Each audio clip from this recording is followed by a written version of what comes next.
Namaste. Namaste. We are at the Pondi Lit Fest 2022 and it's a great honor to be conversing with Saumya Dey, professor at Rishihood University. He's a professor of history. He's written one book and two monographs, a bright young historian with 7 years of experience at O.P. Jindal University as a professor of history there. And I look forward to talking about the renaissance of Indic civilization or Hindu civilization and how Vijayanagar, Marathas and others played a catalytic role in that renaissance. Thank you. Thank you for the introduction, Mr. Basu. So, Prasenjit Basu is an economist by training, and he has written a very interesting book on the modern political and economic history of Asia, particularly highlighting the role of Japan in Asian resurgence. I am very grateful, very glad to be sitting here with him today, and I eagerly, greatly look forward to discussing this theme with him. So, Mr. Basu, what is your take on this theme that you have taken up today? Well, since we are in Peninsular India, I think it's very appropriate to be discussing the role of Vijayanagar in particular in helping to keep Indic civilization alive at a time when North India was already into its third or fourth century of domination by Turkic Muslim forces, and if you look across North India, the symbols of Hinduism had been entirely obliterated. You see no temples of any great historic significance in North India. In Delhi, for instance, there are none. Before the Birla temple was built in 1939, there are no other temples that are ancient in Delhi or in North India. On the other hand, Vijayanagar played a crucial role in keeping Indic civilization alive. Krishnadevaraya, of course, was a remarkable man. He was a remarkably tolerant person. And what is interesting about the way history is written is that Akbar is given a great deal of importance as a person who was tolerant. What is interesting about Akbar is that he was tolerant relative to past Muslim rulers of North India. But the extent of his tolerance was somewhat limited, because when he married a Hindu Rajput princess, she would convert to Islam, of course, and the children would be Muslims. So that was the extent of the so-called tolerance. Whereas in the south, in Vijayanagar, you had a genuine acceptance of different belief systems. Krishnadevaraya was a Tulu. He was seen as a ruler of Karnataka, but he encouraged Telugu. So, I mean, that is the remarkable aspect is that he wrote his own mythology, and among other things, he wrote a poetic epic about his own life, and there he talks about Andhra Mahavishnu coming to him and telling him of the importance of promoting Telugu, and a lot of his courtiers and noblemen were Telugu, and he was equally accepting of the Odia ruler. When he defeated the Gajapati ruler of Orissa, he was just as accepting of them and accepting of that culture. So that is true tolerance in my view. Yeah, and that is very Indic. It is very Hindu. It is typically Hindu to be embracing. So if you look back to Indian history, to the Guptas and so on, they were, when Xuanzang visited Harsha, he thought that Harsha was a Buddhist king. Clearly, Harsha was actually most likely a Shaivite or a Vaishnavite king. He was a Shaivite, so who also patronized Buddhism. But he patronized, he gave equal importance to all faiths, and that is acceptance, as Swami Vivekananda called it. Acceptance. We don't just tolerate, we accept all Yes, indeed. belief systems to be true. Yeah, indeed. So thanks a lot, Mr. Basu, for sharing these aspects of the Vijayanagar Empire, Vijayanagar polity. Let me share a few more with our audience, which I'm familiar of as a student of history, as someone who teaches history as well. So I call to the mind this History of South India, written by K. Nilakanta Shastri. And K. Nilakanta Shastri covers, as he narrates the history of South India, the invasions of South India launched by Delhi Sultanate. And the most intense phase of these invasions was in the early 14th century. And he narrates how the Kakatiya kingdom, the Kakatiya empire, was defeated and destroyed by Ghiyasuddin Tughlaq's son Ulugh Khan. And coming to the founding, coming to the establishment of the Vijayanagar Empire, it was done by two young men, Harihara and Bukka, Yes. whose father very likely was actually a vassal. He was a Nayaka under the Kakatiyas. Yes. So in a way, the Vijayanagar kingdom was probably in some sort of way a continuation of the Kakatiya polity in that sense, because the founders of the Vijayanagar Empire were connected to the Kakatiya kingdom as vassals, as Nayakas. And again, the political framework which Vijayanagar represented, the political values, ethos that Vijayanagar represented were very much within a Hindu imagination. Because Harihara and Bukka had a preceptor, that they had a guru whose name was Vidyaranya, and he was a great scholar of Vedanta, as far as I know. Absolutely, yes. And there is another thing about Harihara and Bukka. I've heard this, and I think I've even read about this in this history written by Nilakanta Shastri, that they were actually carried away to Delhi by Yes. Ulugh Khan and converted to Islam. Yeah. But somehow they managed to escape, return to South India, and they underwent Shuddhi at the hands of Vidyaranya. And after that, they undertook this political project, which culminated in the establishment of Vijayanagar. And yes, of course, Vijayanagar represented Hindu resistance and Hindu resurgence, which Nilakanta Shastri is very clear about, by the way. Talking about once again the political ethos, the values of Vijayanagar, which were, as I said, very much within a Hindu imagination. Vijayanagar had a titular deity, a form of Shiva, Virupaksha. Virupaksha. And the Vijayanagar rulers were dedicated, devoted to Virupaksha to the extent that state documents bore a seal or a signature which was consecrated at Virupaksha's shrine. And moving on to other things, Ramayana, for example, became probably a political text in the Vijayanagar Empire, again on account of the fact that it was offering resistance to invasions to Muslim states within a very Hindu imagination. And this is an aspect of the Vijayanagar polity which has been highlighted among all people by Sheldon Pollock, who is not very sympathetic to Indian Hindus typically, as I see.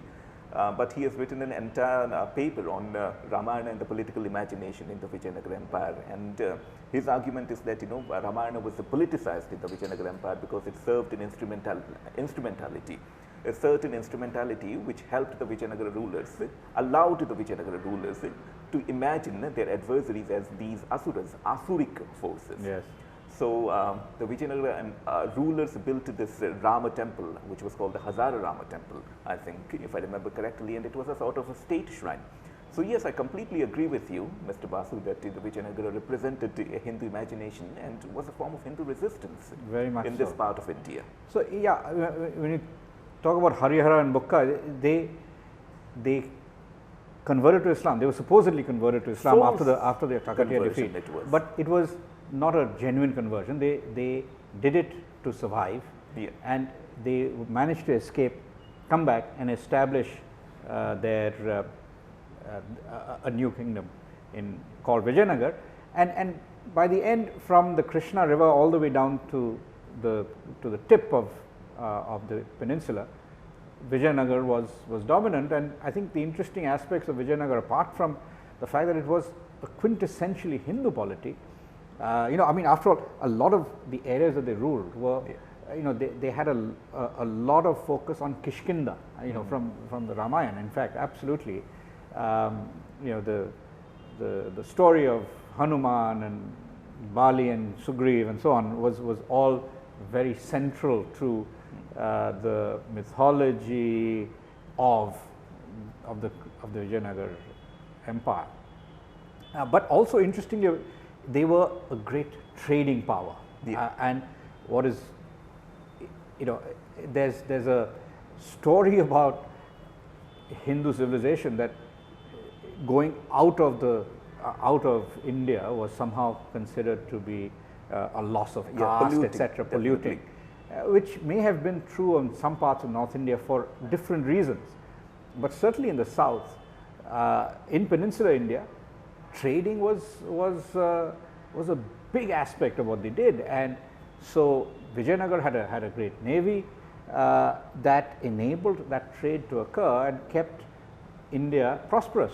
So when the Portuguese arrived, for instance, when Nunes and Paez came to Vijayanagar at the time of Krishnadevaraya, they reported that Vijayanagar was, the capital city of Vijayanagar was easily the greatest and most prosperous city on earth, by much more prosperous than Rome and Paris. And they said that it's bigger than Rome, actually. Much bigger and more prosperous, and the people are happier. I mean, all of that is described by these visitors.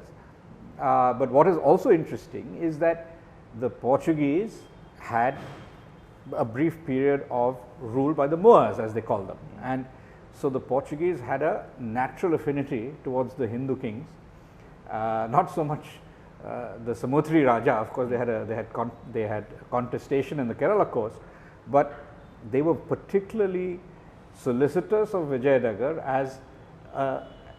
as a natural Hindu ally to fight the so-called Moors, who lay between Goa and Vijayanagar. So there was the Bahmani Sultanate, which later broke up into Bijapur, Bidar, and Golconda, etc. So there was a natural affinity that the Portuguese felt, but the Portuguese reported on the enormous wealth.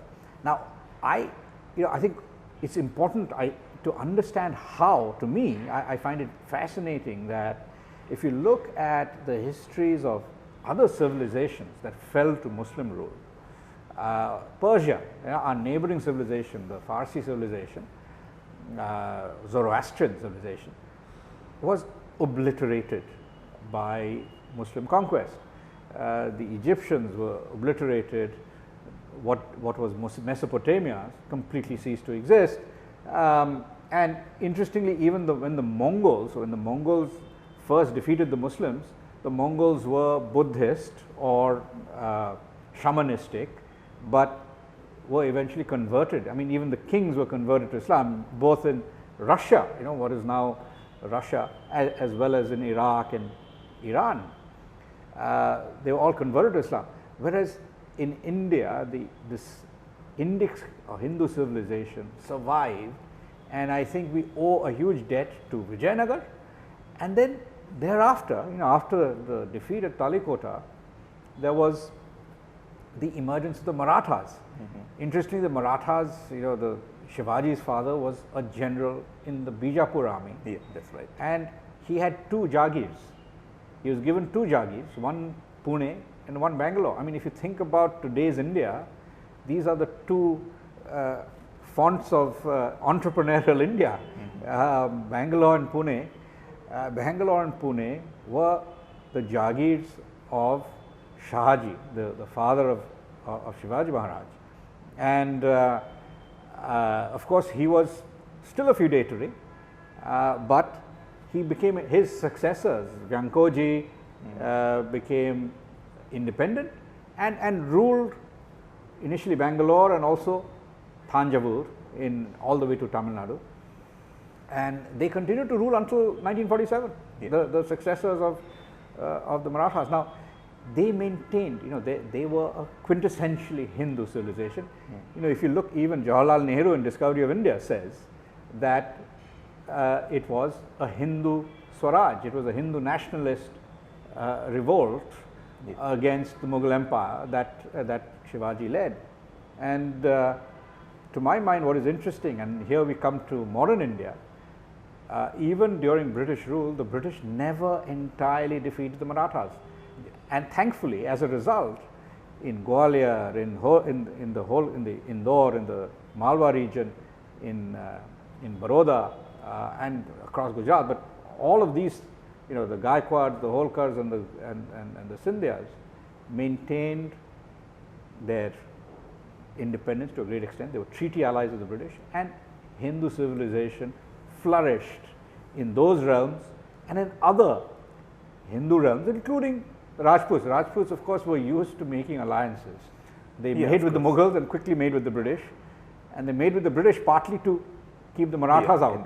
They chose the British over the Marathas, and so did Patiala and Nabha and Kapurthala. They chose the British over Ranjit Singh, who was establishing a new Sikh empire, and that Sikh empire encompassed all of Pakistan, all the way to, you know, all of what is now Jammu and Kashmir, including Ladakh and what is now Haryana. So all of that, and what is now Indian Punjab. So a huge territory. There was the Sikh empire. The British were wary of them, but there were some Sikh kings who chose to be British allies.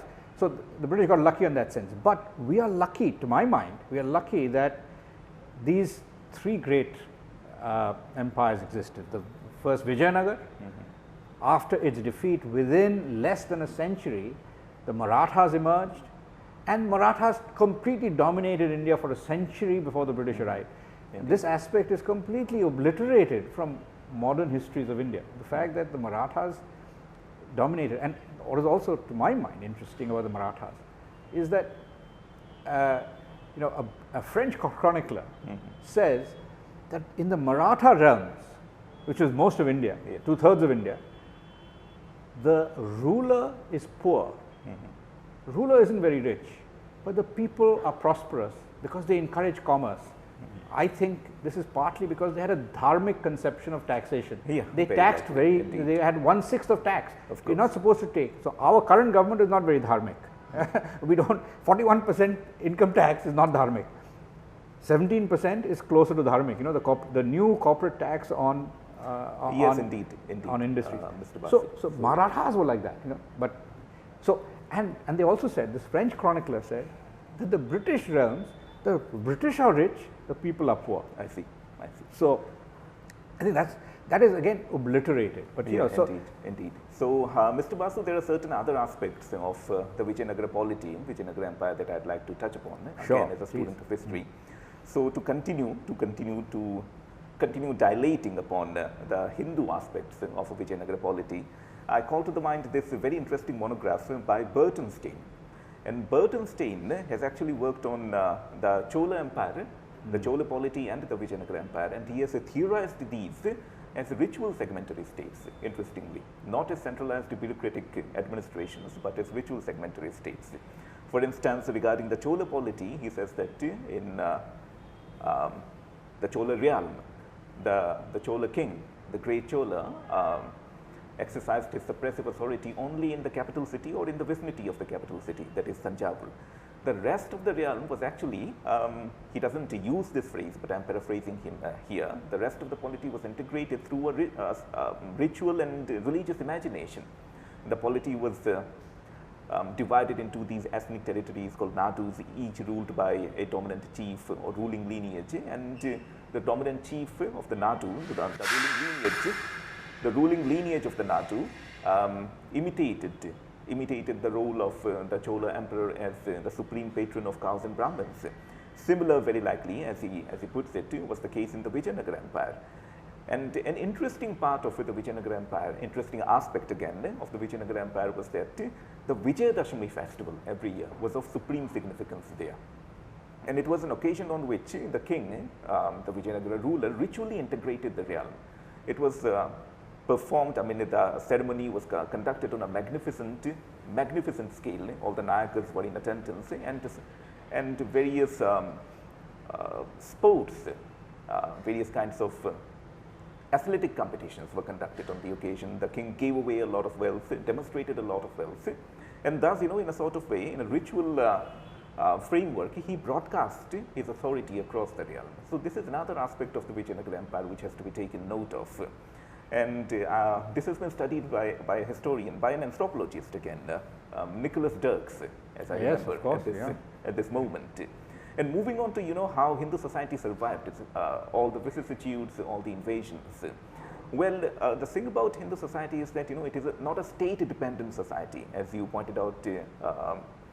It was in case of Persia, classical ancient Persia.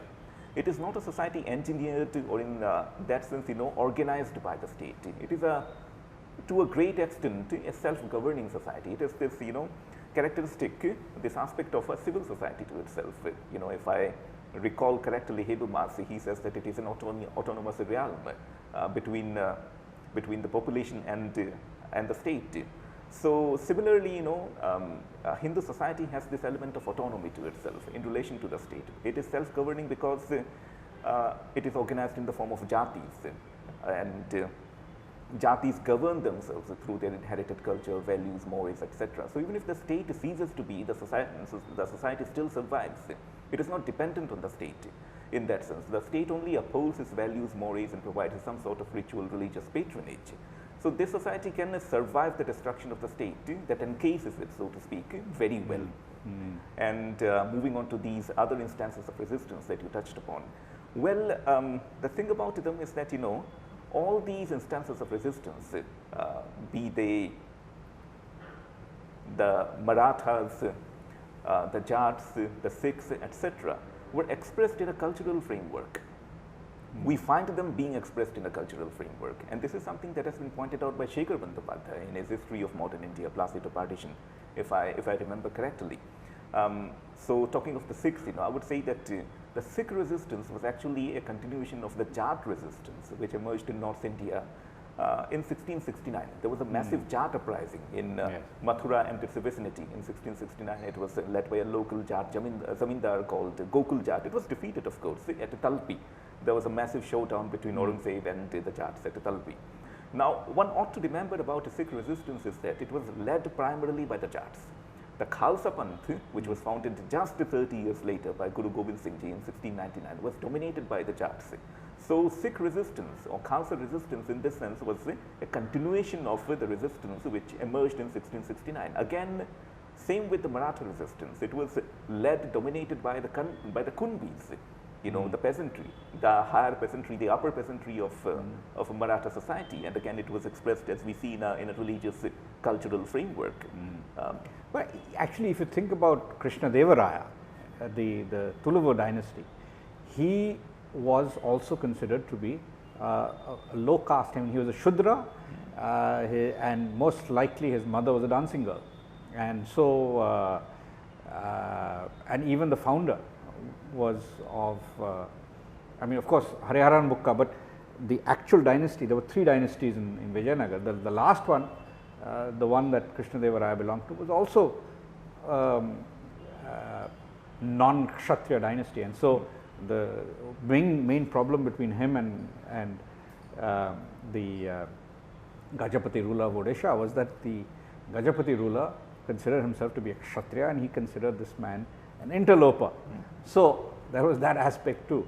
But it is really interesting that many of the most prominent Hindu dynasties that emerged were in fact from the masses, from the Shudra community, or the OBCs as we would now look upon them.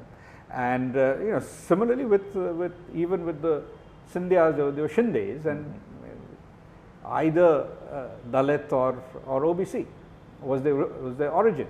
So that aspect is also worth keeping in mind, the fact that the Hindu resistance was not some sort of upper caste thing. It was a mass resistance that encompassed all Hindu communities. And of course, in the end, when the Marathas rose to their greatest heights, they happened to be led by the Peshwas, who were Brahmin. But that is just I don't think it should ever become the focus of what the Marathas were all about. The Marathas were a community of Hindus of various castes, and it is only in today's Marxist retellings that caste becomes so important in the assessment of what the Marathas were about, or what the other great polities of Hindu India were about in the past. Well, the Marxist interpretation of caste, in my opinion, is very erroneous, because they understand the caste, or the jati vyavastha, as I call it, as a framework of oppression. It wasn't quite that. These were just shared group identities, nothing more than that. Self-governing group identities, and these identities could very well form a cohesive coalition against an interloper, against a usurper on the land. I suppose we are running out of time here, and it's about time we begin winding up. So, any concluding remarks, Mr. Basu? Yeah, well, I think it's very fascinating to hear a true historian, talk about such, with such depth, the nature of the Hindu civilization as it survived. But I think in terms of concluding remarks, I just marvel at the huge role played by all these great polities in keeping India's soul alive. Without these polities, without the leadership of Krishnadeva Raya, Shivaji, Bajirao I, Ranjit Singh, I don't think Indic civilization as we know it would have survived, and would have not only survived the Islamic depredations, but also the depredations of the British and the European colonizers. Because if you look at the Mayas, the Aztecs, the Incas, their civilizations have been almost entirely wiped out. They're beginning to re-emerge a little bit in places like Bolivia and so on, but they're very tentative. Whereas we fully survived, and for that I think we owe it.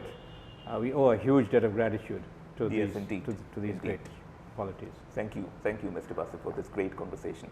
Thanks a lot.